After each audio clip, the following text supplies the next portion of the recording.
I am here today to talk about the Oculus Quest 2, which was recently released, and how it compares to the Oculus Quest 1, which was released in 2019. As a standalone VR unit, it was the only unit in its class because it did not require that pesky cable tether to a PC.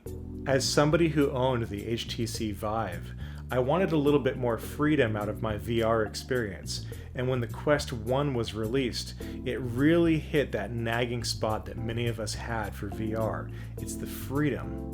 Like others, I got some good playtime out of it, but it sort of sat on the shelf a bit after a while. The novelty wore off. Many of us figured out ways to improve on that VR experience by modifying our HTC Vive and then our Oculus Quest 1 using things like the HTC Vive Deluxe Audio Strap.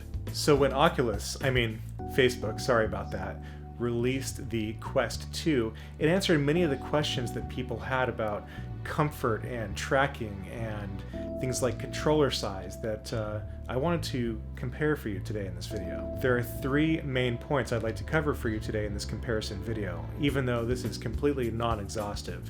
Comfort, display quality, and system speed. The Quest 2 easily bests the Quest 1 in comfort, especially with the Oculus offered interface and Velcro detachable cleanable face cushion.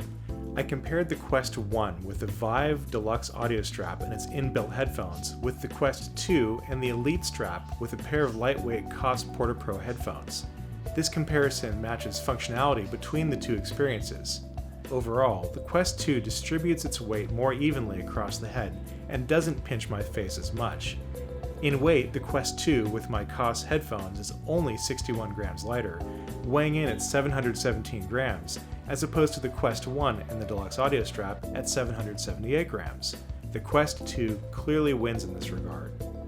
The Quest 2 controllers, which are supposedly improved, did not win my vote.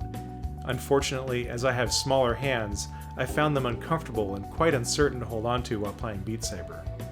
Without holding down the grip buttons, which creates some strain in my hands, I feel like the grip is quite unnatural. The Quest 1 wins my vote hands down between the two VR setups. Next we move on to display quality. With the loss of OLED in favor of a traditional LED panel, we lose the deep blacks on the new display. But what we lose in darkness, we gain in resolution, as the Quest 2 features an 1832 by 1920 resolution per eye, compared to 1440 by 1600 per eye in the Quest 1. The screen door effect is reduced but not eliminated. I have to say I'm still disappointed by the Fresnel lenses and their very tiny sweet spot, but I'm guessing this is the only way Facebook could engineer this headset without adding additional optics. System speed is greatly improved, and there's an experimental mode that allows you to run the home screen at 90 Hz instead of 72, though games do not quite yet support 90 Hz. Controller and head tracking appears to be improved, as it works much better in my home office where natural light is abundant.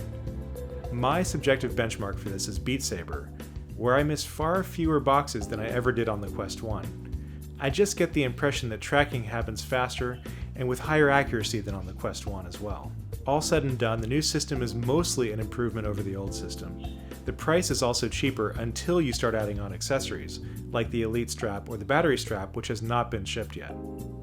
Battery life was never much of a concern for me since I don't really tolerate VR sessions of more than an hour, but others may not be able to live without the external power. Overall, the comfort, tracking, and resolution are alluring improvements for Quest 1 users.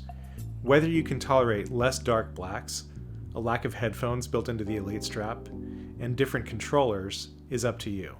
Thanks for stopping by Emergent Technology for our very first video. I hope you stick around for more video features on this channel, and that these videos help you make more informed technology purchases.